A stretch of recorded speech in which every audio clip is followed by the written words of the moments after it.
Hello guys, welcome to मैथ्समैक और simple interest compound interest के part 3 में आपका स्वागत है। तो आज हम डिस्कस करेंगे कुछ नए टाइप के क्वेश्चंस। तो डिस्कस करते हैं टाइप 3 क्वेश्चन क्या है। टाइप 1 और 2 हमने लास्ट वीडियो में डिस्कस किया। अगर आपने ना देखा हो तो उसका लिंक मैंने डिस्क्रिप्शन में दिया है, देख लीजिएगा एक बार। टाइप 3 ऑफ क्वेश्चन क्या है, तो अगर कुछ अमाउंट है, हमारे पास पी अमाउंट है, तो उसका एक पार्ट हमने एक एसआई के रेट पे अगर हमने इन्वेस्ट किया और दूसरा जो अमाउंट है, जो बाकी अमाउंट, उसको कुछ दूसरे रेट पे इन्वेस्ट किया है, तो कितना रिटर्न मिलेगा हमें eventually after a given period of time. तो वो हम देखते हैं कि क्या है क्वेश्चन। तो पहला क्वेश्चन है कि Ram has 3000 rupees invested 1200 at 6% and 1800 at 10%, both in simple interest. Find the net rate of return in 1 year. तो क्वेश्चन है 3000 रुपए राम के पास 1200 से 6% पे और 1810% पे सिंपल इंटरेस्ट पे इन्वेस्ट किए। तो क्वेश्चन पूछ रहा है हमें फाइंड क्या करना है कि उसका नेट रेट ऑफ इंटरेस्ट क्या है एक साल में, नेट रेट ऑफ इंटरेस्ट। तो उसका क्वेश्चन है, तो 3000 रुपए है, 1200 6%, 1810%। तो 6% 1200 का कितना होगा, वो होगा 72 रुपीज। और 10% ऑफ 1800 कितना होगा, वो है 180 रुपीज। तो 72 प्लस 180 इक्वल टू 252 रुपीज। अभी हमें अगर effective rate of interest find करना हो, मतलब net rate of interest find करना हो, तो हमें जो इंटरेस्ट मिला डिवाइडेड बाय प्रिंसिपल करना है, तो आपको मिल जाएगा। तो इंटरेस्ट हुआ हमारा टोटल 252 डिवाइडेड बाय प्रिंसिपल है हमारा 3000 और इंटू 100 करेंगे, परसेंटेज में मिलेगा। तो आंसर आ रहा है 8.4%। वो है हमारा नेट रेट ऑफ इंटरेस्ट। तो ये था एक टाइप का क्वेश्चन, थोड़ा डिफिकल्टी बढ़ाते हैं। अभी सेकेंड क्वेश्चन है। सो वो कह रहा है कि Niket has 50,000 rupees invested some amount from it at 12% SI and the remaining amount in 9% SI. अभी इसमें पूछ बताया नहीं कि कितना पैसा है, सम अमाउंट लिखा है, मतलब हमें मान के चलना है कुछ है। सो आगे बढ़ते हैं। The interest accumulated in the first scheme in 4 years is equal to interest accumulated in second scheme in 3 years. So find the amount invested in each scheme. ये थोड़ा एक पॉइंट डिफिकल्ट है क्वेश्चन, बट बहुत नहीं है, easy है। तो question बोल रहा है कि निकेत के पास 50,000 रुपए है, उसने उसमें से 50,000 के 2 टुकड़े कर दिए। अभी कितने कितने के टुकड़े वो नहीं पता। एक टुकड़े को किया है 12% वाले स्कीम में इन्वेस्ट और दूसरे टुकड़े को किया 9% वाले स्कीम में इन्वेस्ट। अभी कह रहा है कि जो पहली स्कीम है उसके 4 साल में जो ब्याज मिल रहा है वो है जो 3 साल वाला जो सेकेंड स्कीम है उसका 3 साल में जो ब्याज मिल रहा है वो दोनों इक्वल है। तो हमें फाइंड करना है कि उसने हर स्कीम में कितने, एक टुकड़े में कितना पैसा डाला है और दूसरे स्कीम में कितना पैसा डाला है। तो पहली स्कीम में हम मान लेते हैं कि उसने एक्स अमाउंट डाले, तो दूसरे स्कीम में होगा 50,000 माइनस एक्स, बराबर। तो अभी एक्स को उसने लिया 12% पे और वो 4 साल का हम लोग एसआई निकालना है उसका। और दूसरी स्कीम में उसने डाला है 9% के इंटरेस्ट पे और उसका 3 साल का हमें निकालना है। तो अगर हम इसका इंटरेस्ट निकालें एक्स एट 12% फॉर 4 ईयर्स, तो एनपीआर वाला फॉर्मूला हम लगाएंगे। तो एन है हमारा 4 ईयर्स, पी को हम P1 ले लेते हैं या एक्स लेते हैं, आगे नीचे सब्सटीट्यूट करेंगे, और आर को लेते हैं हम 12/100। आर है क्योंकि 12% पे इन्वेस्ट किया, तो 12/100 इक्वल टू इसका इंटरेस्ट 3 सालों के लिए, तो 3 टाइम्स P2 इंटू R2। 3 है हमारा टाइम, P2 है 50,000 माइनस एक्स और R2 है 9/100 क्योंकि 9% पे किया है। तो ये हमारा कुछ इस तरह इक्वेशन बना।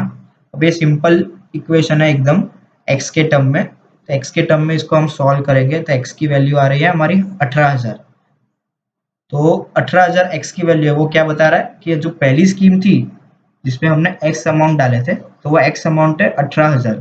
पहली स्कीम में हमने डाले 18,000, तो हमें मिल जाएगा कि दूसरी स्कीम में हमने कितना डाला, दूसरी स्कीम में डाले थे 50,000 माइनस एक्स, मतलब 50,000 माइनस 18,000 मतलब 32,000। First scheme 18,000, second scheme 32,000। तो ये हो गया हमारा क्वेश्चन सॉल्व। इजी क्वेश्चन था, ऊपर वाले का थोड़ा एडवांस लेवल था।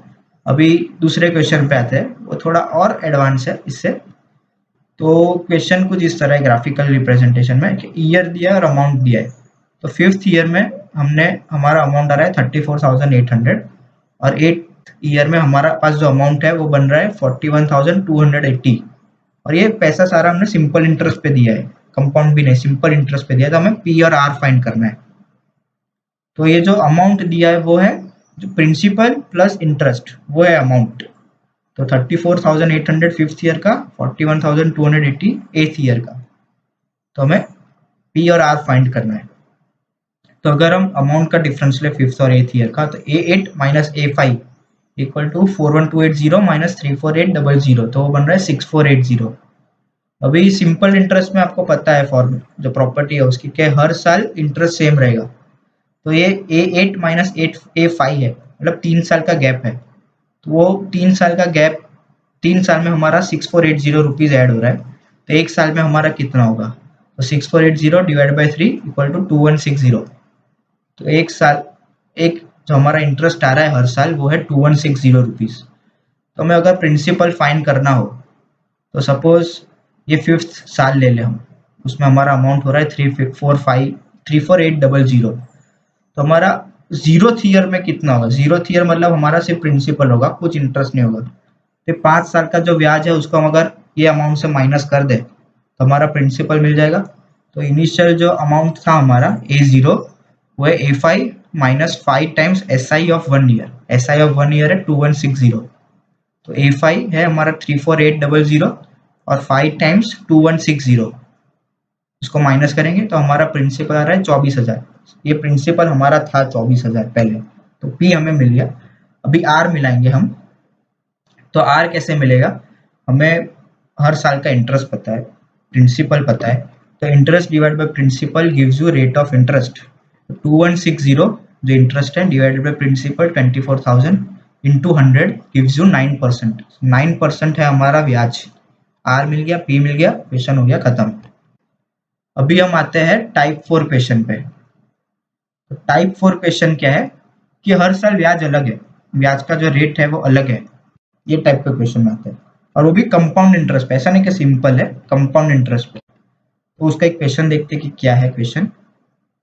तो P है हमारा प्रिंसिपल है, 50,000 रुपीज है हमारे पास।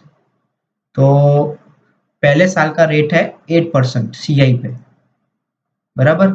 सेकेंड साल का रेट है 10% CI पे, और थर्ड साल का रेट है 12% CI पे।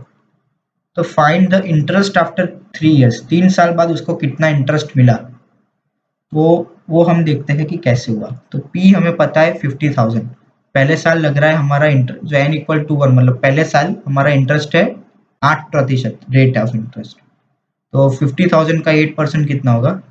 वो होगा 4,000 रुपये। ये 4,000 रुपये हमारा हो गया। अभी n इक्वल टू 2 पे आते हैं, मतलब सेकेंड ईयर में रेट ऑफ इंटरेस्ट हो जा रहा है 10%।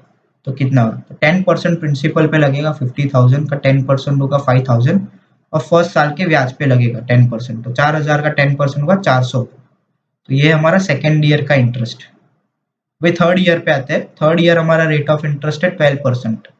तो 12% हमारा लगेगा प्रिंसिपल पे 50,000 पे, तो हो गया 6,000। फिर फर्स्ट ईयर के इंटरेस्ट पे 4,000 का 12% हो गया 480। फिर थर्ड सेकेंड ईयर के इंटरेस्ट पे तो 5,000 है, उसका रेट ऑफ इंटरेस्ट 12% पे, तो हो गया 600 रुपीज। और 400 जो है उसका 12%, तो हो गया 48 रुपीज। तो ये हमें थर्ड ईयर का, ये टोटल करेंगे तो थर्ड ईयर का रेट ऑफ इंटरेस्ट, जो रेट ऑफ इंटरेस्ट नहीं, इंटरेस्ट मिल जाएगा क्या है। अभी हमें फाइंड करना है कि टोटल इंटरेस्ट 3 साल में कितना था। वो क्या करेंगे हम, सिंपल, ये जो 3 साल है सबको टोटल कर देंगे, 4,000 प्लस 5,400 प्लस ये जो आया वो। तो इसको आप कैलकुलेट करोगे तो टोटल इंटरेस्ट आ रहा है हमारा 16,528। 16,528 है हमारा इंटरेस्ट आफ्टर 3 इयर्स। तो ये आज हमने डिस्कस किए 2 टाइप ऑफ क्वेश्चंस, अलग 2 टाइप के क्वेश्चंस। तो टोटल 4 टाइप हो गए। अभी और 4 टाइप के क्वेश्चंस बाकी है जो मैं नेक्स्ट वीडियोस में डालूंगा। अगर आपको वीडियो पसंद आई हो तो लाइक और शेयर कर दो, और नेक्स्ट वीडियो देखने के लिए, मिस ना करने के लिए सब्सक्राइब कर दो। धन्यवाद वीडियो देखने के लिए।